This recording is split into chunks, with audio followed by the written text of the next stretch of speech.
you doing today? So what we have is what I consider a really special treat. Over the years, I've owned many roulette tables, and I've only had one or two that were gaffed. I came around this table here in the local Orange County area, and this is kind of a real marvel, technical marvel, which I'm going to go over with you. First, I'd like to take a little shout out to Mike Petty, the Ohio Club in Hot Springs, Arkansas. This could be for you. Mike Williams, Pittsburgh. This could be for you. Lenny and Chris, Hot Springs, Arkansas. This could be for you. This is a candidate for you three guys. I think you're going to love this. No pressure, guys. No pressure. This is a mechanical gaffed roulette table. I have owned gaffed roulette tables which were done by electricity, and in the coupier, they were full of D-cell batteries. That whole section I've had them that was full of D-cell batteries. Then it plugged in. Once you took it off, it plugged in. The wires went to the wheel, and the wheel was gaffed with some metal in the ball. So what you're showing is a cheating device. This is a complete gaffed cheating wheel, and probably from the 1920s, I'm guessing. This one's done mechanically, and these guys spent a tremendous amount of time figuring out how to gaff this wheel. This one has pins. The other thing I'd like to say is I'm not exactly sure how the pins made it up with the wheel in order to put drag on it.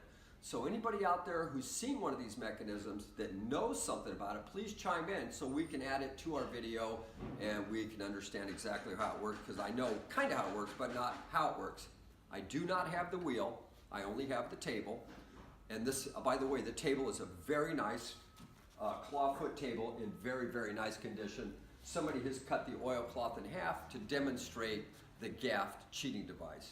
So what I'm going to do is I'm going to turn on light right now, and I'm going to have Mr. Walker bring me the camera, and I'm going to show you underneath to start with, because there is 3 positions that you can work this gaff part of this wheel. Okay, so bring me the phone there, Mr. Walker. This is how they do it in Hollywood, right? That's how they do it in Hollywood. The guy just hands the camera. Okay, so how do we do it? Okay, so here, now we're looking under the table, and here is one of the pieces, okay, which can make the gaff run. Okay, you see it here? Now this goes all the way across the table, okay, oops, and then there, this piece over here, that piece that's hanging down, is another way that you can make the whole mechanism move. Okay, so you see this part here. I'm going to show you where that goes in a second. I'm going to take you around now to the other side. Okay, spare with me, this is quite complicated. In here, now we're looking under the table, in this hole is another one of those pieces you see hanging down over there. As well as now we have this piece that will work the gaff. So this will work the gaff, that will work the gaff, and this right here will work the gaff, okay? Now the thing was is there was 3 positions here, okay? Go ahead, take the phone. So there was 3 positions here which you could run the gaff on the table. So the dealer could run it here, the chip man could run it here, and a player could run it from over here. Now what is so complicated about it is that these all have to work back and forth from any position to put these pins up. So come up here, Jeff, let me just show them. I'm going to show you this one first, okay? So this pin, when I push this one, this is the one I like to use. The other ones have no threads in them. They must have had some sort of a tool on the 2 over here that you pushed, okay, because it works from here. This one's going to work from here. You see this? You see that pin come out? Okay. And over here, let's show them over here. And it comes out here as well, both sides of the table. So this will work backwards, forwards, and it pushes both of these sides from any position of the gaff. So was the dealer the only one doing the cheating, or was there somebody else helping him on the other side? Correct. It was like you had somebody in the game. You had to cheat, right? So you brought in your cheat, right? Especially, and they would typically, you know, as you know, the roulette tables were really favored the house all the time. But if you got a whale in and you want to get the money, you need to do something. You know, they still bring in card guys who actually will come in, do magic tricks, and take your money at tables in some casinos. They still use them, believe it or not. They got card trucks. So they would, you know, they would probably let the game run, but if Big Stack got it, it was time for them to start using this. They didn't want to use it too much because they didn't want to get caught.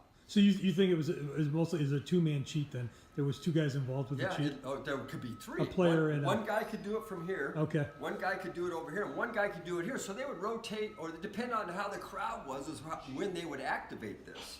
So once again, when I push this, pins jump up here, pins jump up here. These are spring loaded.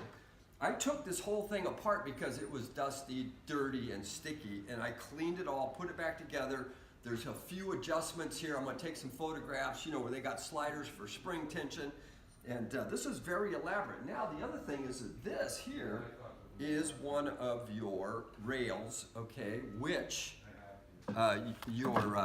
your money box goes in. Now, show them right here. This is where that piece down there goes through, okay? So it's right here where you would activate it underneath the bottom. So that little chingazo goes in here. You push that, it activates the wheel. And as you see, this has all been hollowed out. And then that piece that I was pushing under here, which I showed you, goes in here. So there was 3 positions. 1, 2, 3. There's a tremendous amount of tooling here. This clearly was not a manufactured piece for lots of tables. This was probably a 1 or 2 off. Some machinists came up with this, okay, and absolutely did a lot of work, a lot of R&D, a lot of machining. The thing is totally cool. Once again, if you know somebody who knows how these pins made it up with that wheel, I don't know that these pins didn't go into something in the wheel and then it went out this way and pushed on the interior of the wheel. Because we know that the wheel is in here, the casing is out here. How this transferred into this wheel, I'm not sure. But I'll tell you what it is. It's a beautiful piece of Gaffed equipment. For you guys who want to put it in your museums, you will be able to show people how that they cheated back in the 20s and 30s. I'm not sure what else to say about it, except it's an absolutely killer table. And for you 3 guys, it might work for you. And if you'd like it, we'll get it boxed up and shipped out. Happy hunting. I'm not sure what you would do here. You could put plexiglass over it. You could stretch a new cloth. You could just whack it out here.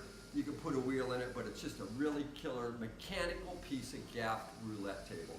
And the table itself is very nice.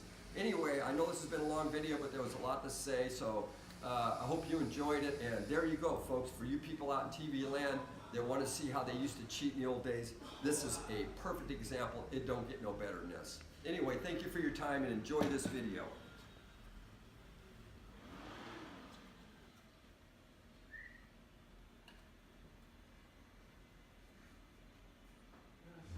These are antiques. These are mantiques. Antique, mantique. These guys sell mantiques. This is their store. We're picking, we're bringing stuff every day, in and out, in and out, in and out. We're shaking and baking. These are their customers. Give me the rundown on the GMC. This lived in a bar in Ghent in Belgium. Follow Jim and Jeff from 9 to 5 or after hours as they buy, sell, and restore the coolest stuff for the coolest collectors worldwide.